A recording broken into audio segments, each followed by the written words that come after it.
So I sold my FranNet business. I had a FranNet franchise helping people into franchise businesses.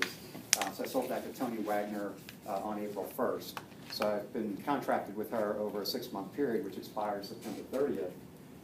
And you know, honestly, Tony's done so well; she's sort of on her own already. So I'm finding, like, you know, I had 2 things on my calendar, 2 outside meetings on the calendar this week, which is really weird. So I'm feeling kind of unsettled.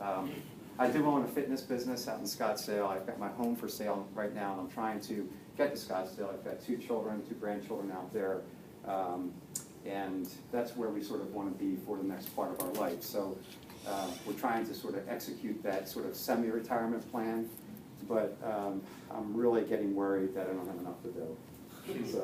So is your wife.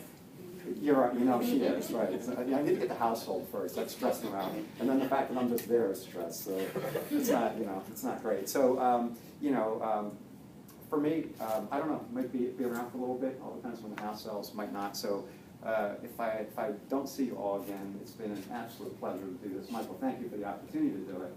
And I'm sure everything will continue to go great with Chem Pharma. And Steve, I'd like to thank you personally for stepping in, helping out the chapter over the past 3 years, really, and doing a phenomenal job, bringing great speakers, bringing great value to the group, and I think we owe Steve a big round of applause.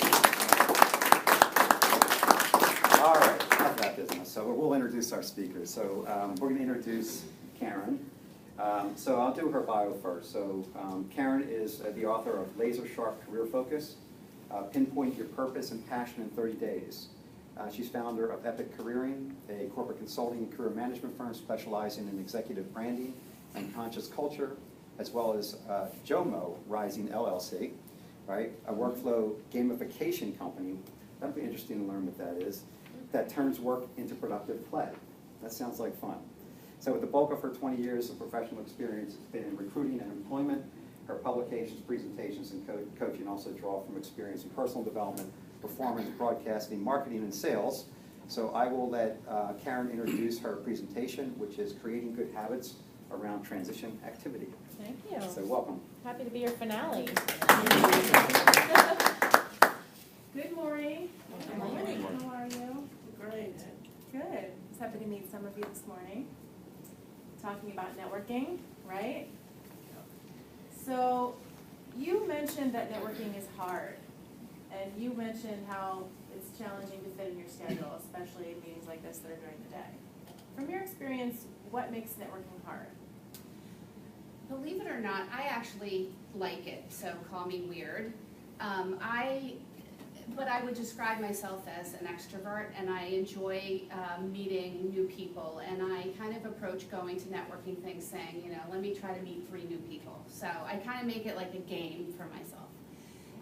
Where I find it hard is, because I am a believer in networking should be about how you can help the other person and how you can serve. Where I find it hard is how do you take that and then ask for what you need help with. And the other thing I find hard is when there's no follow back from the person you're networking with. And or you do give your service and help and then you never hear from people. So some of the hardship for me is like that frustrates me a little bit. And then just trying to, like, you know, how do I offer my services while at the same time seeing how that other person can help me. Okay. And yeah, without being pushy. So I'm not pushy. It's not I part can of be presentations, pushy, but though. you know, I'm not pushy. You know, like when it comes to that. You know what I mean?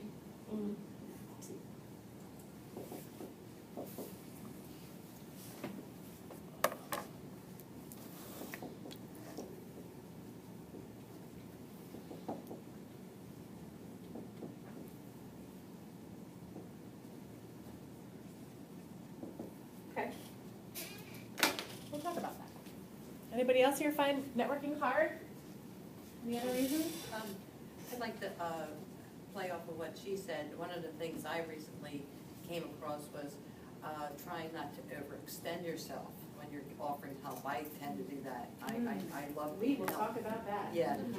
So And in the instance that where I was at, and I had, went above and beyond, and I connected this person who was looking for a job with my friend who's a psychologist.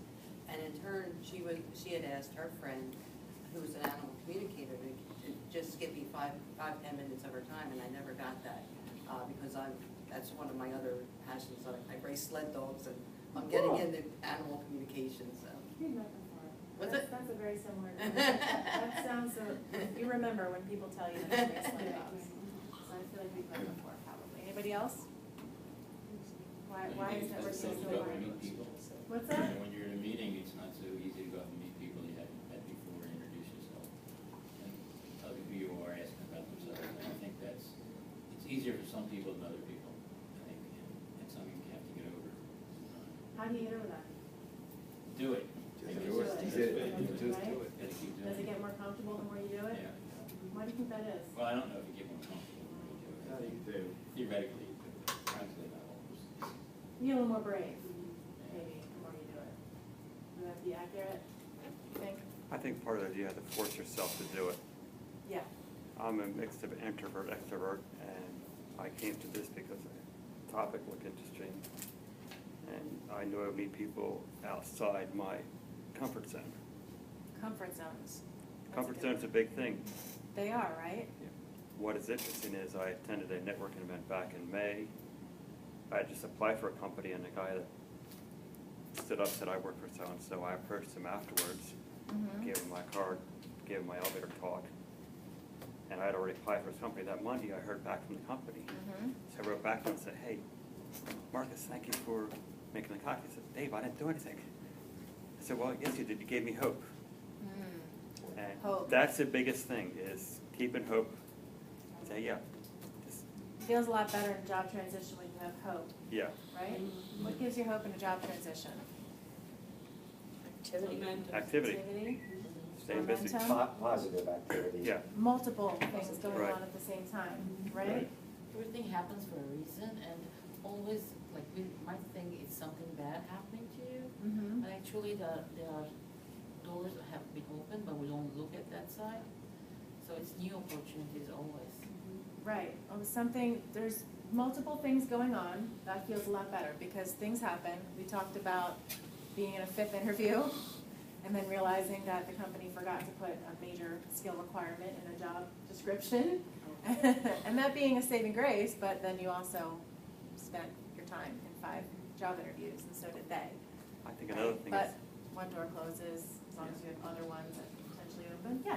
Yeah, one thing that I discovered, having gone through career transition a number of years ago, was that when I was home, in my home office, just sitting there looking at the computer or doing online research, whatever, it's really, really depressing. And whenever I got out to a meeting like this or anything, even, and believe it or not, I am an introvert by nature, but just getting out, good things just happen when you get out. So, like, you know, whether it had to do with that person or not, just somehow when you get out, good things tend to happen, and it never happens when you're sitting in front of a computer screen. So it feels bad to sit in front of a computer screen. It feels good to get out, make good things happen when you're networking, yeah. I think the most important thing is you never stop learning, and I think while you're out networking, you're learning, because you're meeting people, you're learning from them, from their experience in different industries, especially like this meeting here, all of us from various industries, various capacities, and we're learning about the industry, and we're learning what's going on, but it's something, it helps you, I feel it's very important, never stop learning what's going on. And growing, Value that, right? growing, yes. As we learn, we grow. Yes. And in some sense, leaving the computer screen, coming to a place like this, and continuing to come to this place, there is some sense of community that happens that, yeah, there are a whole lot of people that are in transition. Gee, we're all in this together. What's going on with you about that? There is a community that develops, and whether this is going to be, you know, people you're going to follow up with frequently or once a month, that's a healthy thing to be able to look forward to. I agree. Community is definitely an emulsifier, right? So we keep talking about feelings. funny, right? These are all feelings. Different stages of transition, different things you can do, how you can feel, not so great sitting in front of a computer screen, but feel great when you can come. It feels good to have multiple things going on. Feelings are kind of important, maybe, for habit forming, the topic we're going to talk about. It's really highly important, actually. So, what I want to cover today with you is motivation versus inspiration. You don't have to answer this question yet. We'll be talking about it, but one of them trumps the other in terms of improving your career and income trajectory. Thank you. Thanks, Is that Steve. better? Yes. Great. There's a key difference between people who land swiftly and successfully and people who endure a long, painful job search. There's keys to how you can build momentum, and then life happens from time to time, right? It takes you out of momentum. But there are ways that you can sustain it even as life happens, and there are ways that if life really takes you out of the game, you can rebuild it. And self-awareness. Steve was talking about this. The more you know yourself, right, the more you can determine the best way for you to form habits. And there are multiple ways that you can form habits. I want to, we're going to talk about tools and systems. I know Aaron was a very process-oriented guy. I figured he would appreciate what we're going to talk about in terms of making your job search a system, right, systematizing it, or gamifying it, you know? To maximize your chance at landing not just a job. I'm sure everybody here wants to land, but we're all looking for the right job, right? How many are coming from a bad employment situation where you really want to make sure that this next situation is not a repeat of the last one, right? Like your psyche needs that. You need to be somewhere where you can feel appreciated, you feel fulfilled, feel like you're contributing and having that contribution be acknowledged. So how you can make sure that with the momentum that you're building, you're not wasting time on opportunities that aren't that. I am a huge fan of efficiency and spending my time wisely. I hate wasted time. That 5 interview story, I was like, oh my God. You know, the company probably, I feel like somebody should be held accountable for not realizing they needed that key skill after 5 interviews. Not, I'm sure, with just you. I'm sure they spend time interviewing other people. That's makes me a little bonkers. But and critical things that you have to do to take care of yourself to perform at your best. Again, emotions are a key part of how we operate. If we are operating at an optimal level, then usually we're feeling pretty good. And there are ways that if even conditions that are not being met to make you feel good in your job search, things you can still do to make sure that you are taking care of your emotional health, because that is pretty important for keeping you motivated and keeping you in the game. And habits that'll put you in a state of career autopilot. We've been talking about how you land and you stop networking, right? You're out of the habit at that point. So I was a teacher at Drexel. I was teaching business students for a couple years. It was a career management and professional development course. It was mandatory. They had to pass this 1 credit course in order to graduate from LeBeau. And some of them already had jobs. It's the great thing about being a Drexel student. You're highly recruited, right? So they were a little bit like, I have all these other courses, I have some co-ops, I have sports or activities or, whatever they have going on. I already have a job, why am I taking this course? Well, for a lot of reasons. Number one, it'll be 1 to 3 years before you're looking to move up or over, or out, right? Also, if you start the habit now, like Ed Samuel was saying, get these kids a little younger, get into the habit of taking the time to take care of yourself, taking the time to actually think about where you're going, taking the time to be self-aware, then that'll be something that'll help your trajectory from that point forward. All right. I'm probably going to go a lot off script because so many of you have said things in your introductions that kind of triggered some things that I really wanted to talk about more than anything else. So I'm probably going to flip around, switch back, but I'll make sure to come back to that list of things because I'm sure that's why you're here, right? All those things that you really want to know. To make sure that I cover all of them. And then, we'll try to hit these other things as well. And if you have any other burning questions, I'll be here to answer them either now or that's a link you can book some time with me later if we run out of time today. All right. So, momentum looks like multiple things going on at the same time, right? But like I said, you're not just here for any job, you're here for the right job. I mean, even if you haven't come from a bad employment situation, you don't want a bad employment situation, right? And if you don't have momentum, what tends to happen? You have one job offer, what tends to happen? What? You go down deep, you know, you get depressed. Well, that, but if you have no other job offers, and it's the only thing you have going on for you, whether it's the right thing or not, what tends to happen? You take it. You take it, It is, yeah. right?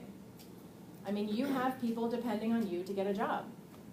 So, you take it. And that hurts, like I feel like physical pain sometimes, you know, when I learned that people had no other job offers, they took another job, they had to, but there are warning signs all over the place. There are a lot of things we're going to talk about today that might not be what you expected, because I study neuroscience. And a lot of what I'm going to be talking today is based on what we now know about the brain that we didn't before. Like when I was in psychology in college, like they didn't talk about a lot of this because it's newly discovered.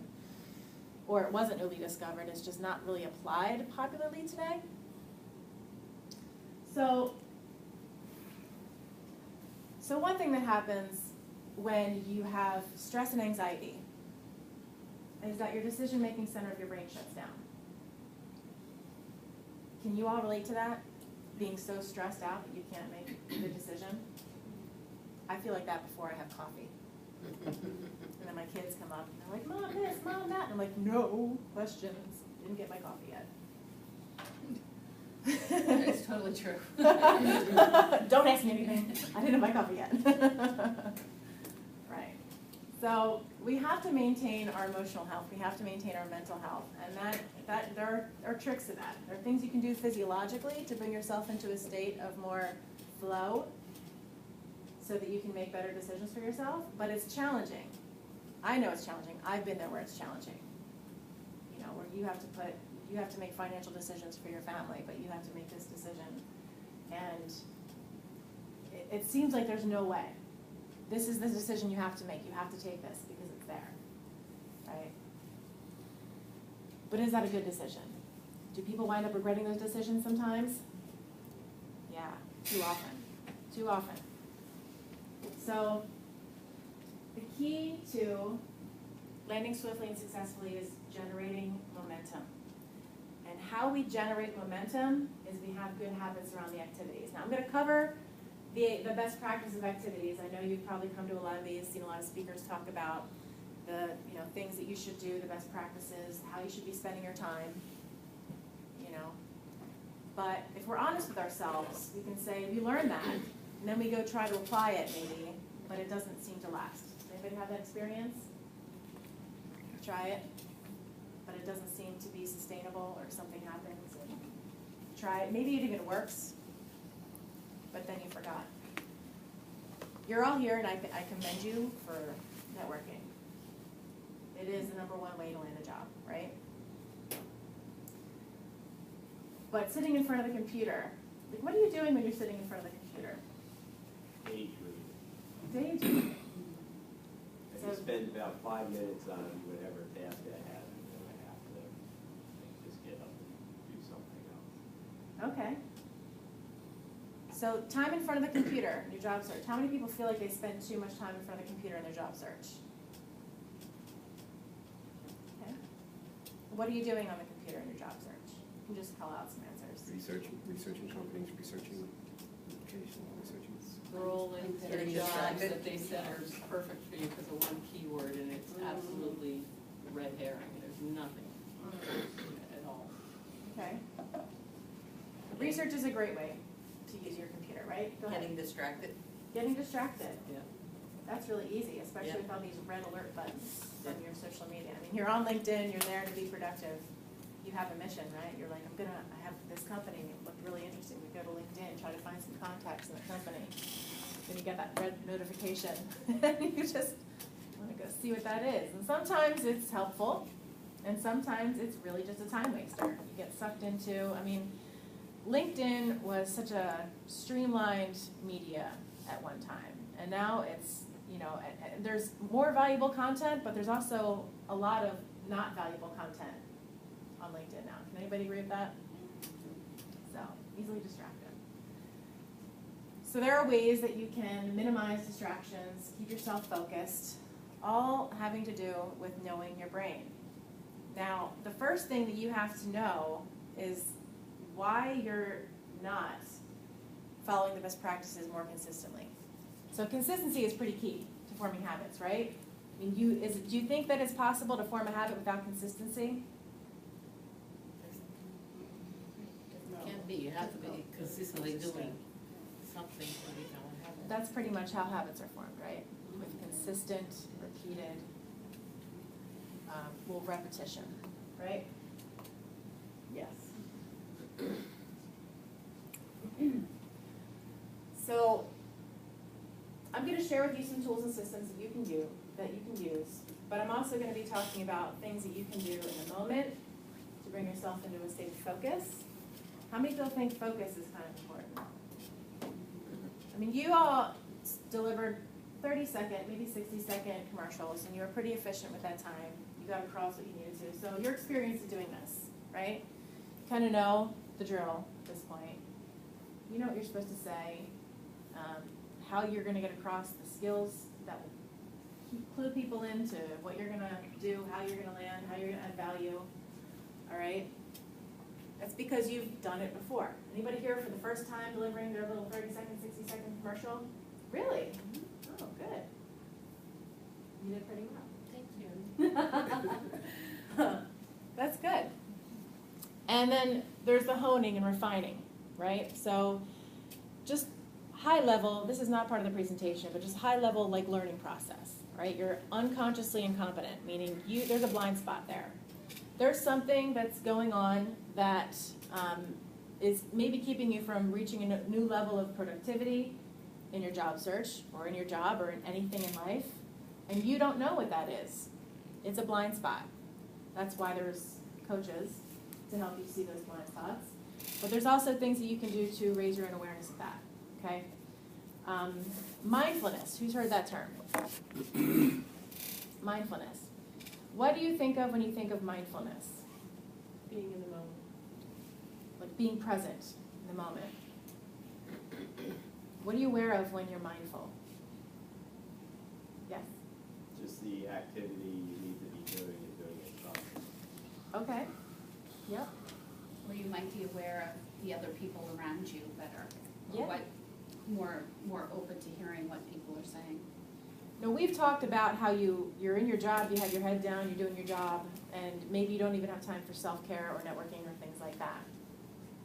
And if you are in that mode, then you're not in a habit of being mindful about certain things. You're mindful about your job because you're in the habit of being mindful about your job. But there are other things to be mindful of. Your own self, self-awareness. Being able to identify what is stopping you from forming a habit. I just wanted to give you some homework to start being more mindful. When there's something that you're supposed to be doing, it could be job related, it could be health related, it could be, not getting your car serviced on time, whatever it happens to be. Some area of your life where you know that there's a level here that you want to be at, but this is where you're at. Does everybody have something like that? Everybody feel like there's one area of your life where maybe you'd like to be here, but you're here instead? So the way to start developing a habit is, number one, to be aware of what's stopping you from forming a habit. What is really stopping you? You. You. Me. You, right. But I mean, if I'm a coach and I'm up here and I'm like, just do it, I'm not really being a coach, right? There's something that stops you. Well, I think that last thing is life and crisis management. Life happens. Life happens. Life can happen. So life happens, but if life happens consistently to you and it takes you out of what you know you're supposed to be doing, then is there a habit or a not habit or a lack of habit at work? Or just life happens. I mean, I was in a habit one time and I had several other things come up and I've gotten out of that habit. I'm still trying to get back into that again. So rebuilding the momentum is key here, I think. It is. What stops you though? Why is it so hard to build back that momentum to get back in that habit? It's not like you're just like, all right, I want to be in that habit and snap, I'm in that habit. I think a lot of it is requires that this requires my attention now, so I can't do this. You're not in the habit of giving it your attention. So you had been able to at Right. one point, even with life happening, not maybe certain life happenings. When certain life happens, then you gotta concentrate on that, and that's, you never know when that's gonna hit you. It's true. You get blindsided. Sometimes you just have to focus on one really critical, important, maybe even traumatic thing going on in your life. But you can't always afford to do that. So, I mean, No, I've had that happen, and there's no way I could have supported my family through that if I didn't stay focused on my work Yeah. and providing for my family. I don't see how you can, in the worst situations, you can get so caught up that you can lose everything else. When you have elder care situations, like I've had in the past 3 I had a months. son with cancer, okay, I mean, It's I know what it's like, right? Yeah. So what I did know is that I was the only provider in my family. My son was in the hospital for 5 straight months. I drive home not knowing if he's gonna be alive, Yeah. right? But I knew I had to go to work, because I knew in corporate America today, even though they are understanding, if you're absent for long periods of time, even for personal things, so how do you let that, you know, so I learned then, never to let it, I missed 11 days of work in 5 years, right? Because I had to support my family. I had other children, I had other things at a house. I don't know how you can not do that. I see it happen constantly. I see it with my client base. They have an event in life, maybe not as serious as some of the things I've gone through, and they totally absorb into it and get paralyzed by it. I don't know how you get them back out of that. yeah, well, I mean, everybody's an individual, right? And, coping skills, I'd have to That's imagine that something, you yeah. probably grew up with some really strong coping skills, I just always had no choice. yeah. And I think that's it, Steve, is, every time something happens, like, to me, life's a series of decision points, and we all have a choice. We have choices to make just right now as we're sitting here listening to. Do we pay attention, or do we look at our phones? Do we do something else? And so we have choices always presented, and it's what do we prioritize, and which is our choice or path that we take. That is very pragmatic, but it's not really acknowledging the emotional part of it. No, it doesn't, it does, because part of the choice is always the emotional part. There's always an emotional component to choice. In Steve's case, he had to make a choice. Every day, every minute, he had to make a choice. And I'm sure that was very emotional. So it is emotional, and there is a lot of emotion to it. But we have to look at, sometimes we look at the bigger picture. But I've seen people, similar to, I'm sure Steve and other people in this room, where events overtake their life. And I've seen people who have similar events, or maybe even more horrific events, and yet they're able to drive through it. Yeah. And it's because of focus and choice and prioritization. And it But again, if you're under doesn't stress, lessen the your ability to emotional- make a decision at those decision points is inhibited. And some people are better at managing the stress than others. Yes? And similar to employment networking is the social network. If you have a support network, if you have, albeit maybe it's your extended family, might be your neighbors, might be somebody else, that you may be in a completely different situation than someone who is the absolute sole decision maker and has to make all the decisions themselves and has all these stress points. They have no sounding boards. They have nobody who has their back, at least emotionally. Yeah. So that, that's something you can't build when you don't know when life is gonna happen to you. Like if you're a loner and all of a sudden life happens and you have no one, that's Back to community. lack of community, that's it. Back to community. So, community makes a difference, your ability to manage stress makes a difference in making decisions. So if your brain is literally in a frozen state because of the stress that you're under and you don't have the coping skills to bring yourself back into a state of focus, then you have the potential to be absorbed by these events in life that happen. But there are ways that you can develop coping skills. There are ways that you can manage stress, learn to manage your own stress. And there are ways that you can accelerate the path back to your habits, okay? So, let's see. Well, we'll talk about branding. All right. So, if you've been here and you've seen a lot of speakers, you've heard the word brand in terms of relation to yourself.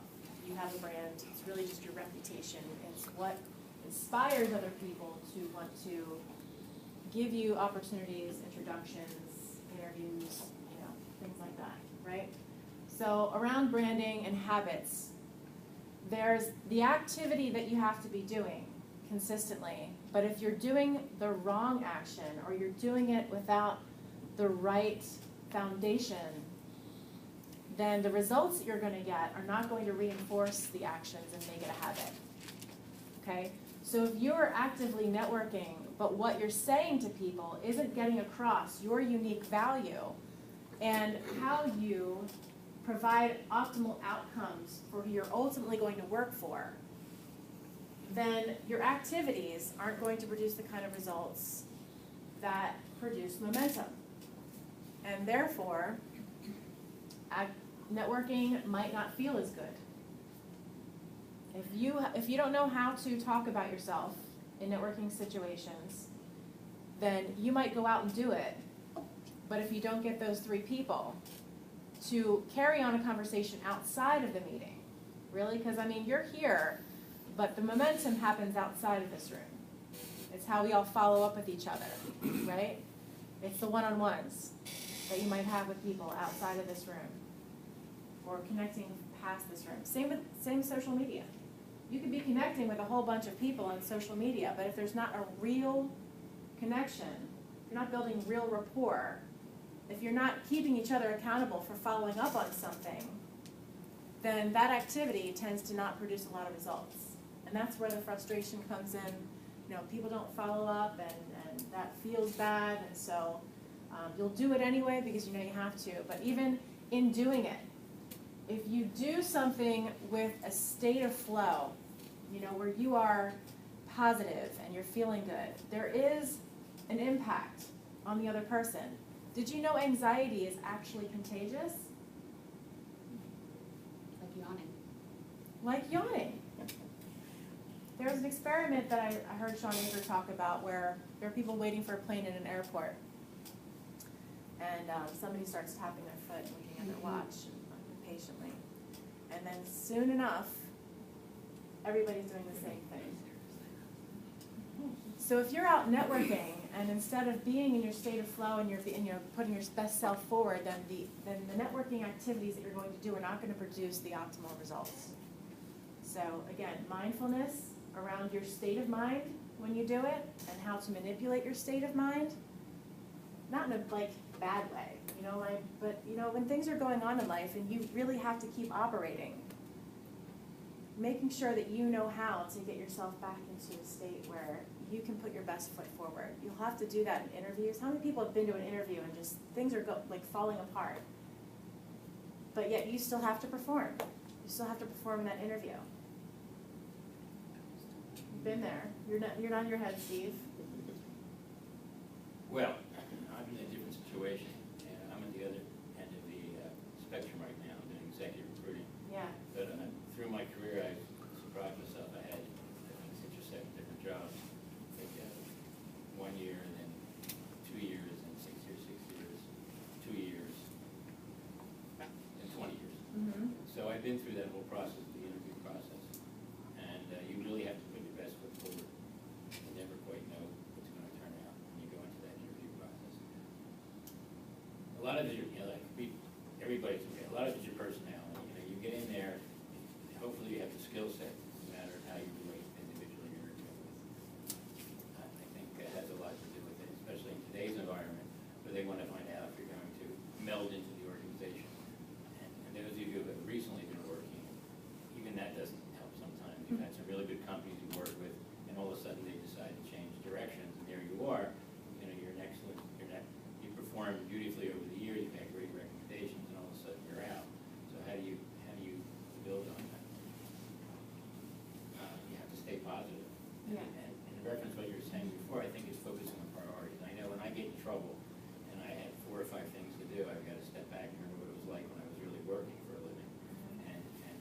part. You've got to focus on one thing, you've got to put everything else aside and do that. And it's really hard to do. But once you do it and accomplish that, you can then move on. But you can get overwhelmed with too many things. You have to go back to what you remember doing when you really had the pressure on you that you can't do 20 things at once. You've got to begin to focus. Although we all multitask, we do that. But if you have something you've got to really focus on, you've got to really put everything aside and focus on that. So each situation is very different. I think what really concerns me is when I listen to some of these presentations, and they say, okay, go to a company, go to a target company, call someone blind, and introduce yourself, and say, just like you go out to lunch. And I really wonder how people manage to pull that off. That doesn't seem to be too easy to do. And they keep recommending that, you know, and I wonder how people really, if they actually do that, if it actually works. There was a time when that was more effective than it is now. Yeah. People don't answer the phone now. They don't see that the phone comes up, I mean, with the exception of recruiters, you're waiting for candidates to call you back. But how many people have the experience of you see the phone is ringing, you don't recognize the number, you just ignore it? Yeah, I don't know how it works in a company if you can actually see who's calling within a corporate environment. Well, Certainly my house, I never answer. we had voice over IP and we could see, the number Yeah, that was so, calling. yeah, you don't answer. And you Yeah. see it's a search firm, you don't answer. Yeah. So there was a time when that was more effective than it used to be, than it is now, because people don't answer their phone, they just choose not to. So, but I always thought that was an interesting concept, and I've heard people go over that and make more presentations. But if you're calling people and you're not saying the things in a short amount enough time to Yeah. grab their attention, then calling them isn't going to do anything anyway. No. So back to my point, is that action without a high level of focus and purpose and effectiveness isn't going to produce good habits that get you the outcome that you want, which is momentum. Momentum is power, right? Because when you have the momentum, you have choice. You have the power to say no to something that you know is not going to be the right thing. Further than that, if you have high level of activity, but what you're producing aren't quality leads, then you're wasting a lot of time.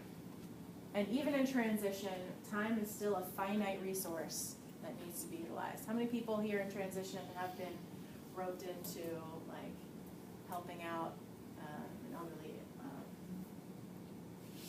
some, you know, we're moving, you're not working, come help me move. People have an expectation that you have more time because you're in transition.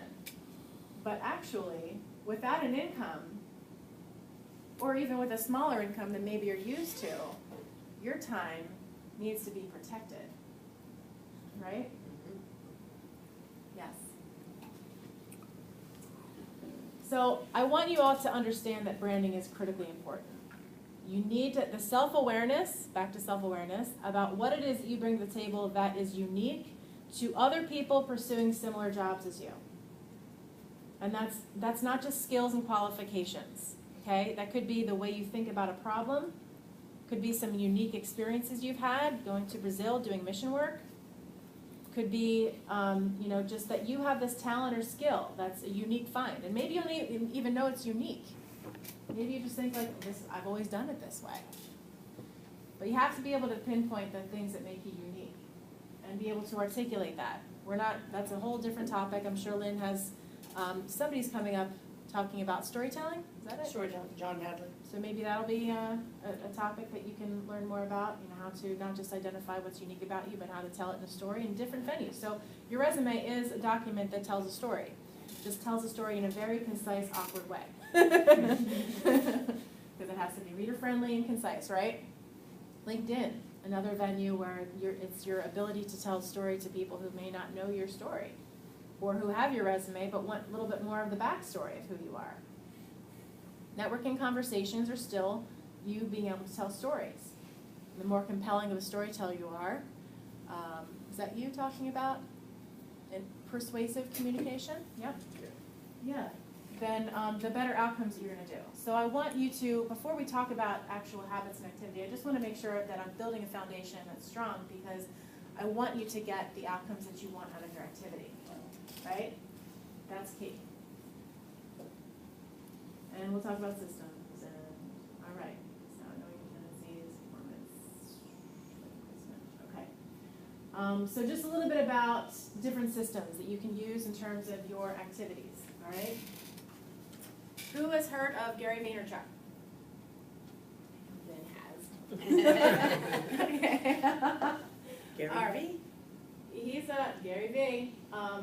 His family owned a wine business, and he brought it to a whole other level. And now he's a social media guru and motivational speaker. And he wrote a book called Jab, Jab, Jab, Right Hook. And in this book, he talks about a pretty efficient method of your outgoing communications specific to social media. I mean, the book is really insightful in terms of just understanding that each venue has its own germane language, and you need to be able to adapt to that germane language in order to get efficiency from it. But what I want you to take more than anything else is that there's especially for the people who keep giving, giving, giving, giving, giving, and not taking anything, the ratio that he suggests that you use is add value, add value, add value, right hook, which is making an ask, okay? Jab, jab, jab, right hook. The hand method is really just making sure that you have one place that you are directing people. This is something Seth Godin talked about. It's a carrot. He was talking specifically about websites and how when you go to a website, there's really a call to action, one singular call to action you want people to have when they go to your website. But that's applicable also to networking. So if I stood up here and I said, you can follow me on Instagram and LinkedIn and blah, blah, blah, blah. No, this is my carrot. This is where I want you to go to follow up with me. I want to talk. So let's schedule a time to talk.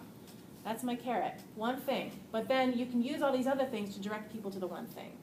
All right? So if you want people to call you, you make sure that calling is the most prominent thing that you provide to people.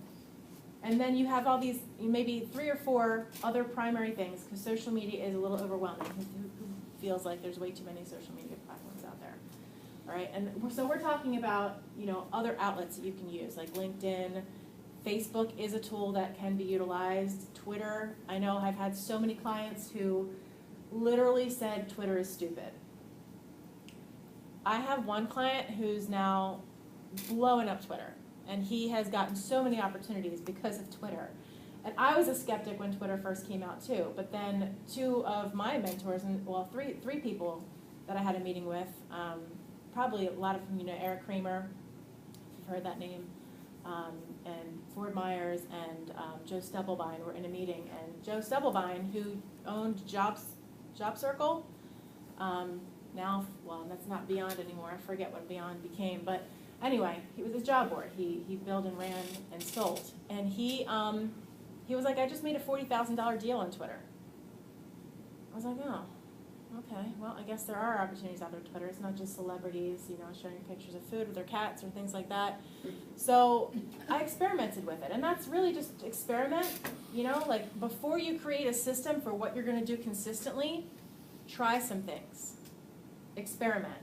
If you try something with a small window of consistency, not just like one little carrot out there, one little thing, but if you try it with a little bit of consistency, say like for a week, 7 days, or 30 days, whatever, depending on how long you think it'll take to produce anything, and it works, then keep at it. And it might surprise you. But before you decide what the best way to move forward is, experiment. Now that might seem to be counterintuitive to what I was just saying about wasting time.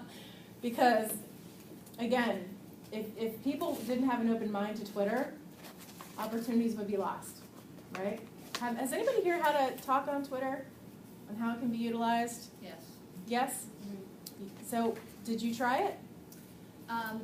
I haven't, and the reason being is I like to stay focused on what I'm comfortable with and what I think is most effective for me.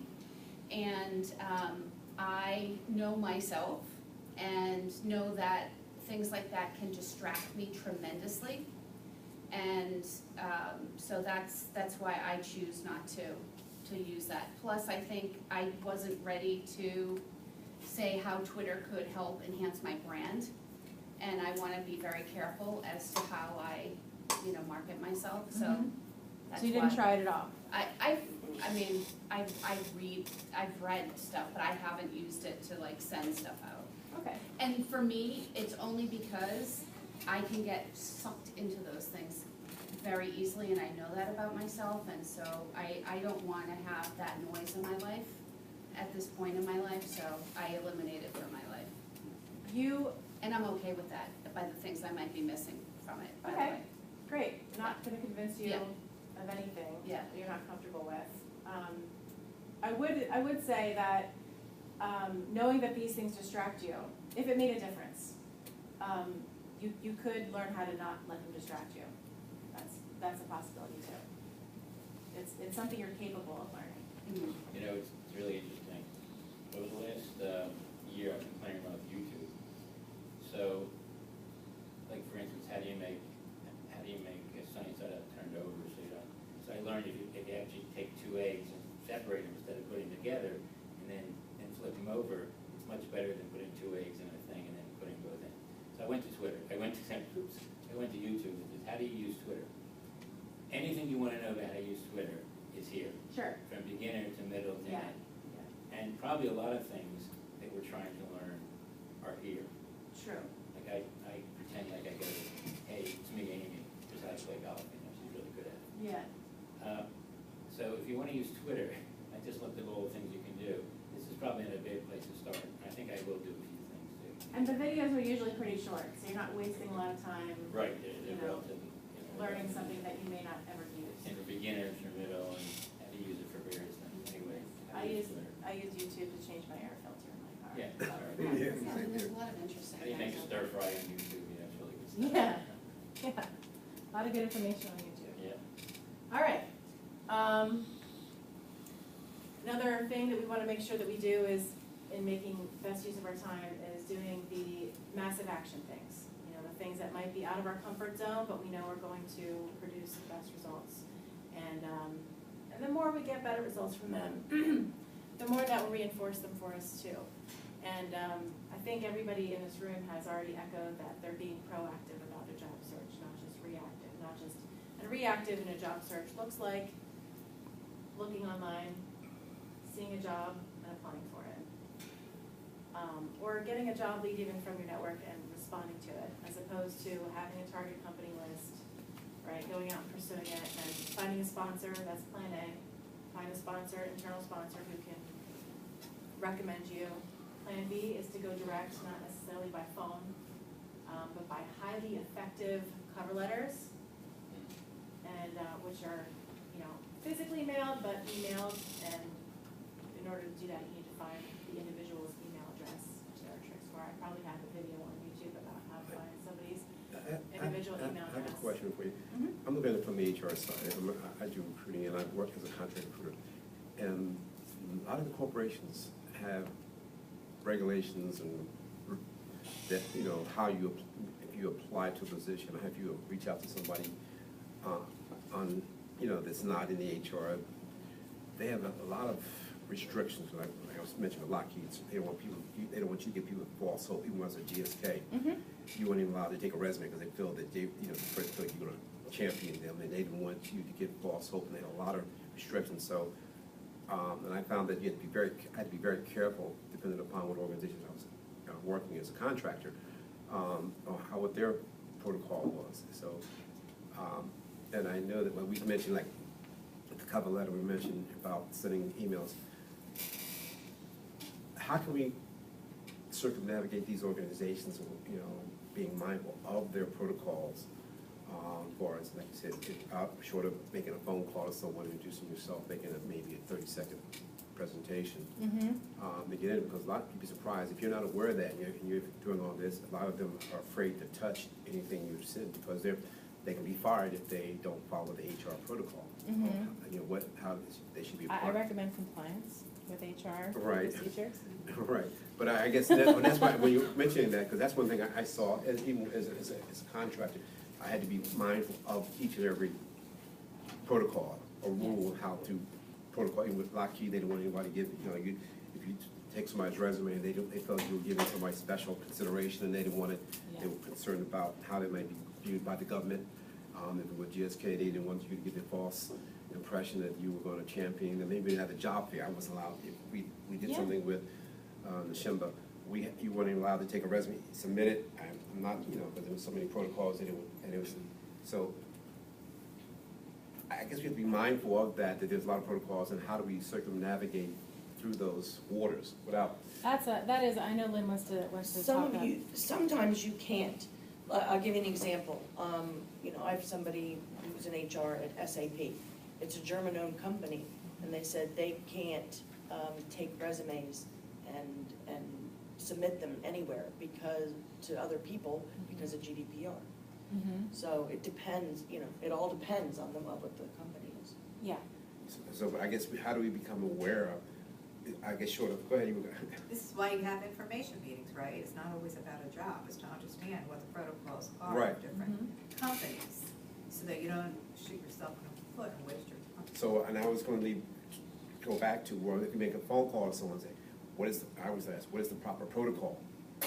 of making a phone call? No, I mean, No. no, I'm saying, if I'm Oh. calling someone, I might identify an HR person, I might identify executive, to make sure, ask, what is the proper protocol in interacting? Or, Well, you go to networking, sorry. I'm saying, in the company events, itself, and you specific company. Find out somebody's legacy, SAP or whatever. Right. and But even before you get to that, I'm saying, that's the recruiter in me is always call and find out what is the protocol, how do we do this? And then they would direct you to the proper procedure so that you are being seen and can be seen without breaking, stepping on anyone's or getting your hand slapped by. I think we need to err on the idea that there are gonna be companies that have particular protocols and you have to be in compliance, so you're not gonna get hired by them. Why would they wanna hire somebody who's not gonna be in compliance with their True. HR protocols? Right. Right?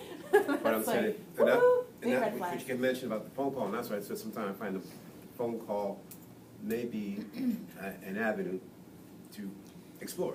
There are definitely options, right? And then if you learn that there's a protocol that limits your options, you do the best you can with the limits that Right, exist. right. And then I know I have a mentor who would suggest you you just go around HR. You don't waste your time at all. That's what I was with trying. HR. But, if this target company is on your list and you wanna get in there, like there's a company, Almac, they won't take employee referrals unless this individual works side by side with somebody. So that there's no nepotism, right? Which is, it can be restricting when you're the job seeker and you wanna get in there, and you might have known somebody, but they didn't work directly side by side with you. They'd like to vouch for your character, but they can't vouch for your actual particular performance and skills.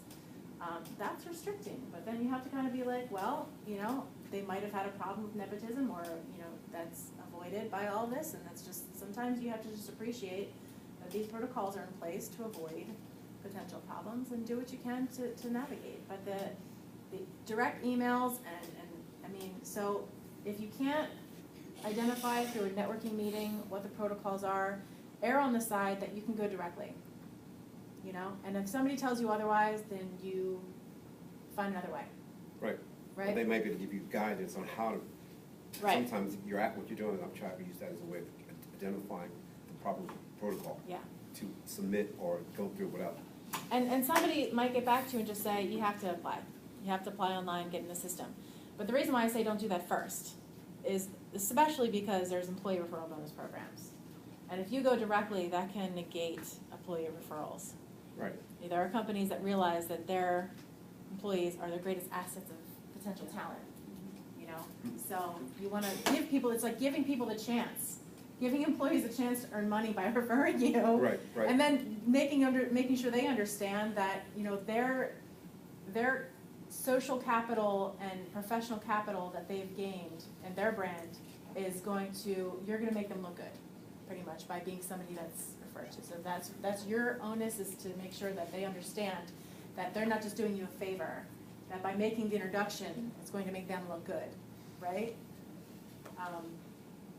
But anyway, so proactive versus reactive. No, that's fine. We have a little bit more time. All right. These are the things, the tools, distribution, we talked about that. All right, so.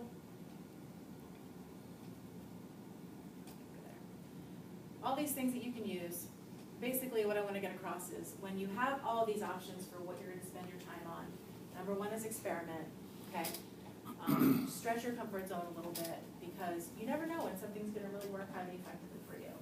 And if I'm really all about making sure that you're not wasting your time on things that aren't effective, then, you know, potentially, there's something out there that could get you right to your direct employer. Why not try it? Just try it. Not saying to commit to it, but just try it. There are different things, different systems that you need in order to manage your career transition, because there's a lot of moving parts to a job transition, right? I mean, it is pretty much, when it is your job, it's just like a job. There's time and resource management. When you have time to allocate to your job transition, when you're not doing things for other people or things that people rub you into, and you're like, okay, so I'm waking up, I'm gonna be spending my time on job transition, knowing in that moment, decision point, what am I spending my time on in this moment, right? Habits are actually great because they eliminate the decision point. You do them automatically. That's conscious competence, or no, it's unconscious competence. So you're automatically doing it. You go from unconscious incompetence, where you don't even know that there's something stopping you from getting to this level. Then there's the awareness, the conscious incompetence, right? Then there's the conscious competence, where you're learning and you're applying. And then there's the unconscious competence, where it's totally habit. Now you don't even have to think about it. You're just doing it. It's a rhythm. It just pulls you in. You're compelled. Instead of having to push yourself to do something, you're being pulled to do it. You need to develop your criteria. So we talked about focus being important. And it seems like everybody in here has a good idea of where they want to be. Am I right? That's unusual for a room of job seekers. It's unusual that I go to a room of job seekers and there's nobody in here that's like, I don't know what I want to do next. No one answered your question. What's that? Nobody answered your question. I think you're all thinking about it.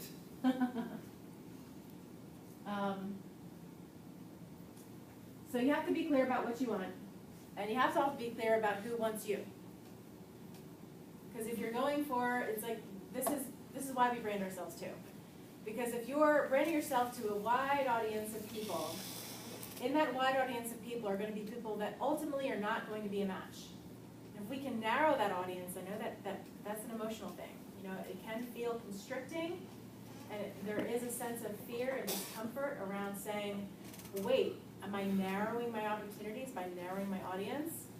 The truth is, by branding yourself and being specific about what you want, and training your network to provide you with specific qualified leads for what you want, you're actually helping them think about other things for you. You're not necessarily going to keep yourself in a box by doing that. It's not like by saying directly what you're looking for that other people aren't going to think of other opportunities for you too. It's just how it works. The more specific you can be about what you do and who you do it for and the value you can bring, the more qualified leads that you're going to get.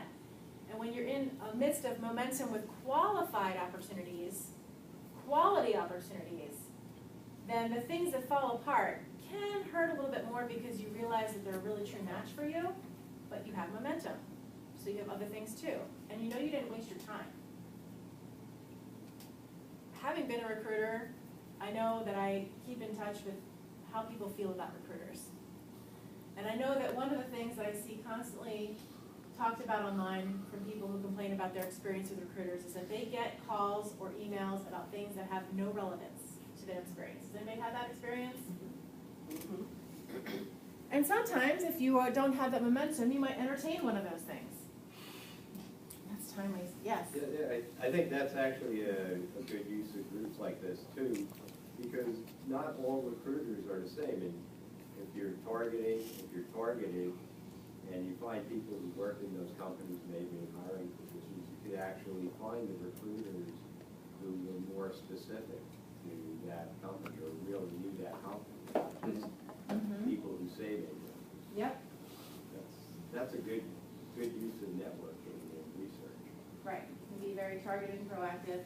And much to your point where you're saying you kept a list of recruiters who reached out to you. Yeah. So not just that to keep track of, but these are all the things that you actually want a system to keep track of, right? So I provide to my clients a toolkit.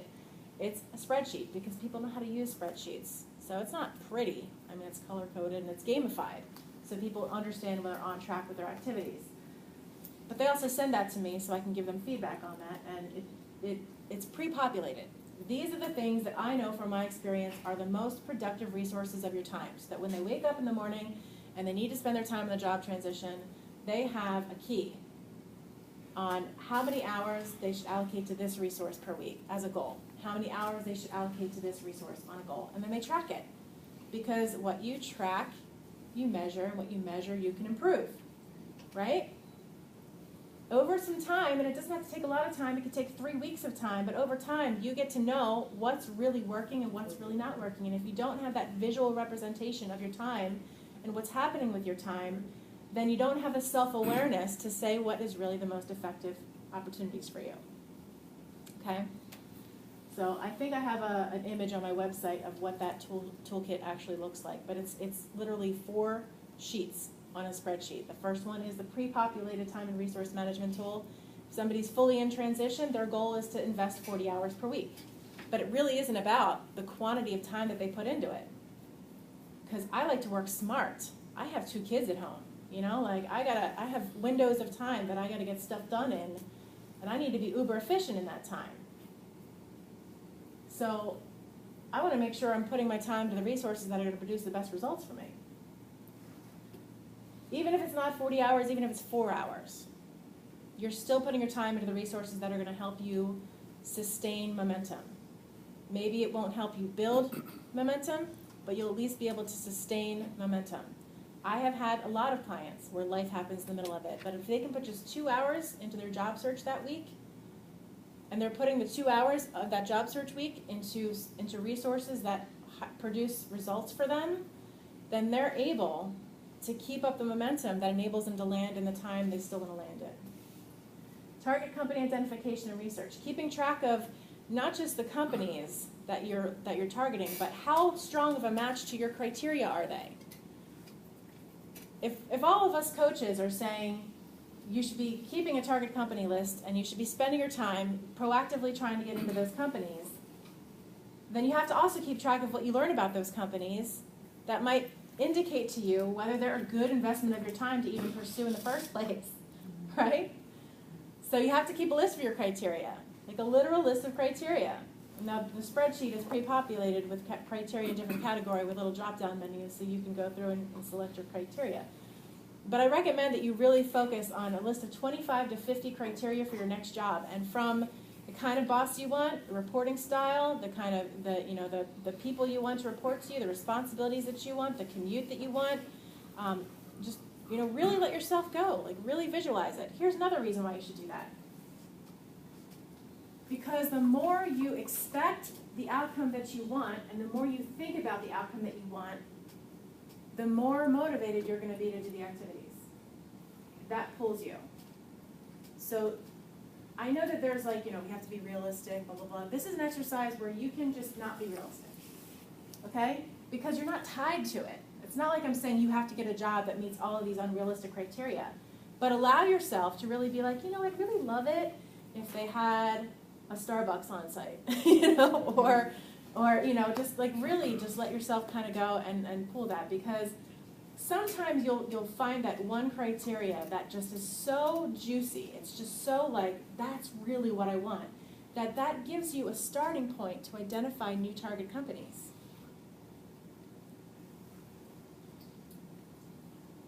All right. Keeping track of your contacts. Hopefully we all do that in some way, shape, or form.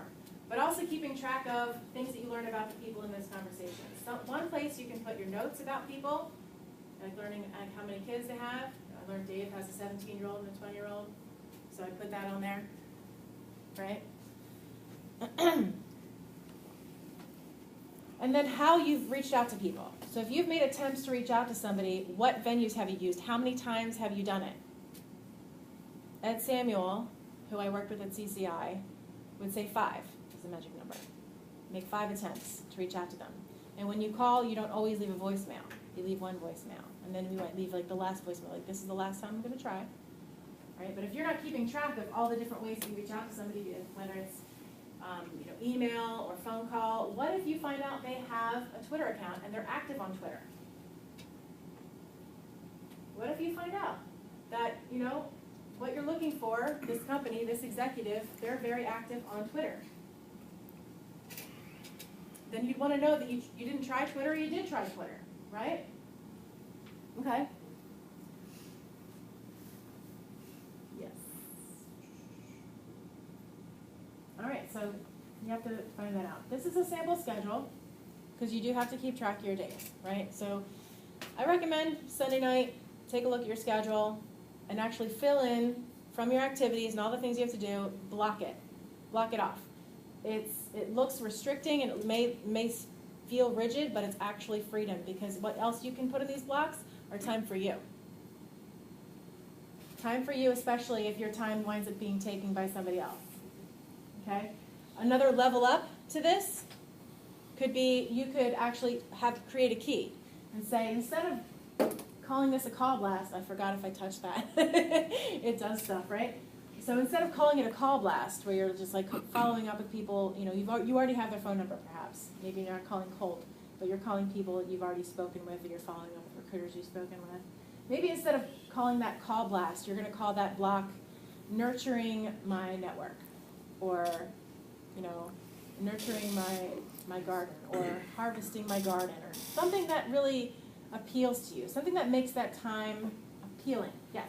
Yeah, how do you address this issue? I think we probably all fall into this at some level, where we become reactive because we're so anxious that we have to have this activity, or we feel like if I don't respond to this recruiter or to that job right away, I'm going to lose the opportunity. So how do we get that mindset where our time has meaning and our schedule has meaning, and if we're not available, I don't have to change my whole life to be available.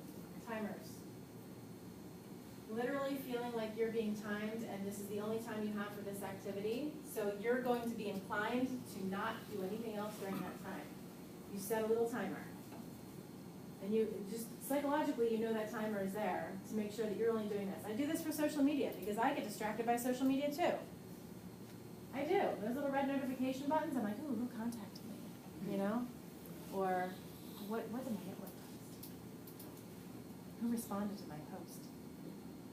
So I actually use sticky notes, and I will remind myself what I am on social media for, and I will set a timer. And I'll time it to how much time I ideally want it to take. That's Parkinson's law. Things will take as long as you allocate the time to give it. Yes? You mentioned about the phone calls, about reaching out to people. How much time are you giving for them people to get back to you?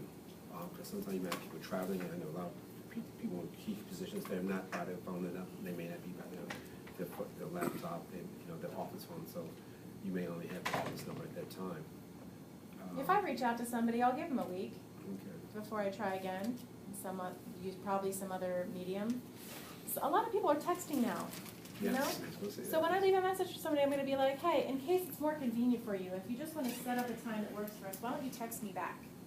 Or I give them a link like this. It's like, hey, we really want to connect. It only takes 15 minutes of your time. By the way, that tool, that contact management tool that comes in the toolkit, also make sure that you can get your agenda done, not just offering your help to your network, but also making sure that you're completing your agenda of what to say. That's in the toolkit. So that you can actually have a conversation with somebody in 10 to 15 minutes, because we all have restraints on time and we have to be respectful and acknowledge that. Right? And we're not going to sit down with everybody. Go ahead, finish. We're not going to sit down with everybody and spend an hour learning about them. It'd be great if we all had that amount of time. But you can say, I'm only going to take 15, 20 minutes of your time. There's something I want to make sure that I learn about you, and that's what kind of projects are keeping you awake at night, or what kind of, what are you most excited about? And then also being able to deliver your call to action to them. So what I was going to say is, Yes. to your point about how long you take to get back to people, I think what happens is we feel like we're being like sort of pesky, right, if we keep contacting people. But the reality is that if you don't know somebody well or they don't know you, most people are not going to respond to your first contact. Right. So a lot of this is along the line of sales, right? And being able to connect with people when you have to be the one to reach out to them. So I do that now, like with I own a fitness business, and now that I have some extra time, I do the pre-qualifications when we get leads in, to our website or to our email. And so the first thing I usually do is I call first, or I'm sorry, I email first. So there's a formal response email that comes right out of the system from me automatically. But the next thing I do is I call it. I know a lot of times that candidate's not going to answer the phone, but I want them to hear my voice, right? Because things today have to be personal. If you don't make them personal, at least to make the connection, because the start of all sales is building rapport, right? It has to start with relationship, trust, rapport, or else it just never goes anywhere. So to hear your voice, and then if they still don't respond, in a day or two, I might text. And you're right, texting today is really the most effective way to get people. People are screening their phones, they're blocking calls, because they're getting a lot of solicitations on cell phones these days, right? You guys maybe, block those calls. So the phone's not being answered anymore, right? So now the next chain of communication is text. But if you read and research this, they'll say that it takes about 5 of those contacts for the average person or candidate to respond. So you can't be afraid to do it. And I always say in the end, what do you have to lose? If they don't respond after 5, look, they don't respond, and nothing's going to happen. But if you don't reach out and you're not, you're not confident enough to reach out, you're probably missing opportunities. But if they're working in a corporate environment, I'm not sure how easy it is to text them because it's a corporate phone, it's not their cell phone. Texting works on cell phone. So if you have a personal number, you can text. I don't know if I feel that being overwhelmed with too many texts either. Yeah, but the point, Steve, today is now it's getting even harder to make contacts with people because people are screening their cell phones now. Right. Because that is a cell phone. Yeah. Text is a cell phone. It is, but, text, people still look at it. Is it harder to get their cell numbers? It is. But, what do you do then? If you can't get through by email or phone, what do you do? Screwed. LinkedIn. Well, so, Okay. and then some people don't respond. Don't put their contact information in LinkedIn. They don't put That's their right. email and phone number. Yeah, but I That have drives a me way around crazy. it. That drives me Look at crazy. what Just stop organizations doing they this. belong, groups, like I belong to over 50 groups. So if they're in a group that I'm in, I can send them a message by their. Let me add that also. I know that my daughter brought to my attention, she works for an insurance company, and they asked them to restrict a lot of that because they don't want people to recruit them out. A lot of companies are being proactive about monitoring your voicemail, monitoring emails. I would never work for a company So- like that. Yes, I would be afraid to do that to a company, because I know at J&J, I would never, personal stuff, no, absolutely not. Right, and they monitor, like even your I will not face, do that, they no. monitor, they have ways of monitoring, making sure you're Right. not, because they don't, Do not that's do their that. retention plan, maybe the way to keep it from being stolen from them. You don't wanna work for a company that does that. A lot of them do. Well, A lot of You them don't do. want to give people a back to hit you with in your protocol, your company way of working, you just do not do that. We can do last few questions, just a few questions. All right, can I just cover one thing Sure. quickly? Yep. So there's tendencies around forming habits that will help you understand how the best way to form habit for you. All right, so there is an obliger. An obliger is somebody who has external accountability system, an inclination to only be accountable for other people and what other people hold them to, and an inclination to not be accountable to themselves for the things that they said they wanted for themselves. If that's you, you need an accountability partner to keep you accountable for the things that you want to do for yourself. If you are a rebel, then you have to you have to keep reminding yourself that is what you really want. Okay, because if I'm up here, some of you are rebels, and you will not tell me you're a rebel because you're a rebel. But if you are a rebel, then and I have to understand this about my clients. Like if I'm a rebel, if they're a rebel, then I need to make sure that it's their idea.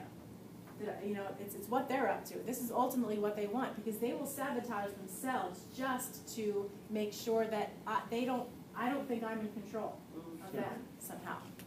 All right?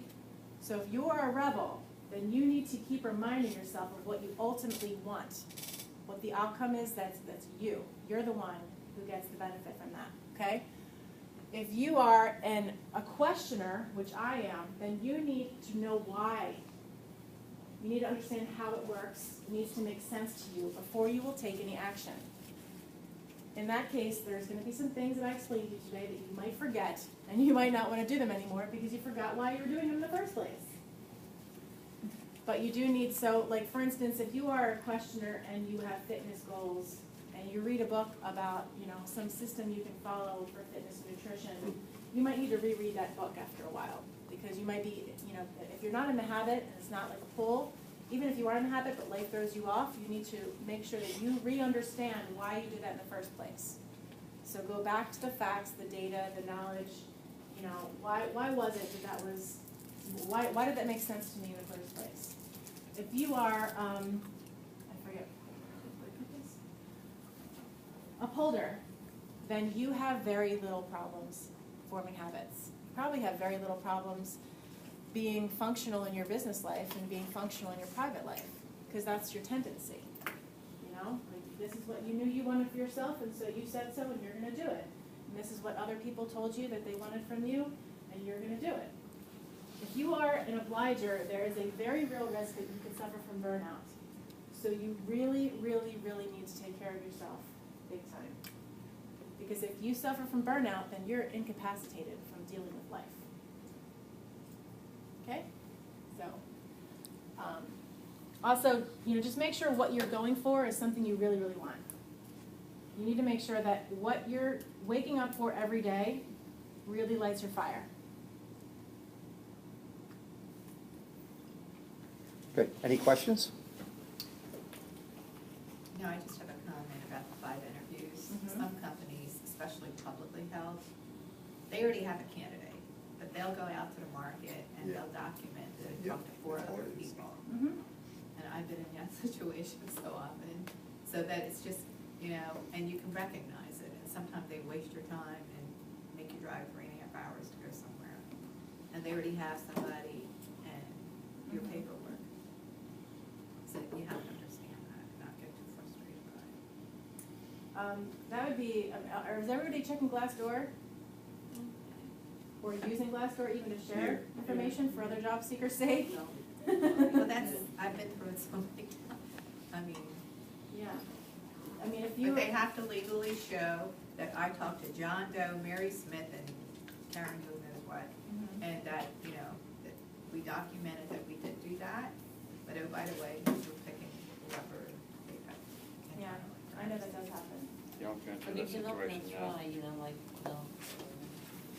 have to seek new, go to new interviews, even if you know that this might happen, and you have to go. Oh, yeah, definitely, because you're also using them to do your practice. So when you get the real McCoy that you really got your target on, hey, you're now walking on water. Interviews are also networking opportunities. Right. So even if you don't get the job, you don't land the job from that interview, there's still future opportunities that will come from that interview. That person can be a contact to you for another time. Yeah, or you could refer people to them and things could develop that way. And so when you have an interview, treat the person as somebody that's going to be a long-term contact, whether you get the job or not. I'm sure that's how you want them to treat you, not that you're just there to fill a position like that. Not just for a loss. All right, so we're going to have to wrap up. If people need your help, how do they contact you? So you can schedule some time with me. There's different options on what you can schedule me for. There's 15, 20-minute, just let's network, let's see what we can accomplish in 20 minutes to get to know each other, how we can help each other. There's also 40-minute free consultations that I'll do where we can go through your resume or user profile and talk more about how I can help you establish your brand both on paper and as well as in your campaign. So those opportunities are available. There's one thing that I didn't talk about today that I love to talk about, because if you're wanting to interrupt a pattern, hypnosis is instant. It's 1 to 3 sessions. So I am a certified hypnotherapist. What's that? So I was going to ask you that. You said that. Yeah, so you'll see when you go to my calendar that there's options for that as well. That's from all my neuroscience research. I like to be fast, right? So. You have a business card you can pass around? Not really, is my answer to that. I normally have postcards, like big postcards with discount. You know, let me put this up here. This is really how I want you to contact me. Yeah, we can see it. And you can also find me here. That's all my information at the bottom there. Normally I have this printed for you, but I had to update it with my new certification as well as this. So right now it's still being printed. It was not done at the time, so. Thank you, Karen. Thank you. All right, so hey, just